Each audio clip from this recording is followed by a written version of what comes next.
या सगळ्या आयोजक मंडळीसाठी एकदा टाळ्या वाजवा आणि एकदा तुमच्या सर्वांसाठी टाळ्या वाजवा का जे तुम्ही रोज आपला वेळ काढून इथपर्यंत आले। कारण या मंडपामध्ये जर जनता आली नाही ना तर शोभा येत नाही।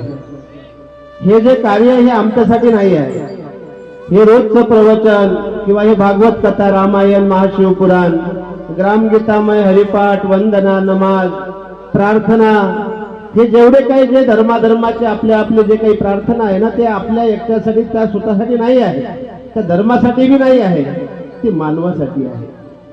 त्या माणसाच्या मनामध्ये कुठेतरी सुंदर विचार निर्माण व्हावे। मी तुमचं सगळ्यांचं कौतुक करतो। खऱ्या अर्थानं किती दुःख आहे घराघरात हे तुम्हाला माहित आहे, खूप भयंकर दुःख आहे। पण लक्षात ठेवा मायबाप हो, आपली आशा असते की मी भगवंताच्या मंडपात बसलो आता माझं सगळं माझ्या पाठीमागचा इडापिडा निघून जाईल, असं होत नाही। लक्षात ठेवा, इडापिडा निघण्याकरता आचरणात वागावं लागते, इडापिडा निघण्याकरता त्या रस्त्यावर चालावं लागते। बोले तैसा चाले त्याचे वंदावे पाऊले, बोले तैसा चाले त्याला थोर म्हणावा आणि बोले तैसा न चाले त्याला चोर म्हणावा, अशी ही भूमिका संतांची आहे। शब्द खूप राहील, लाऊडस्पीकर लागलेला आहे, संपूर्ण गावामध्ये ऐकायला जाते।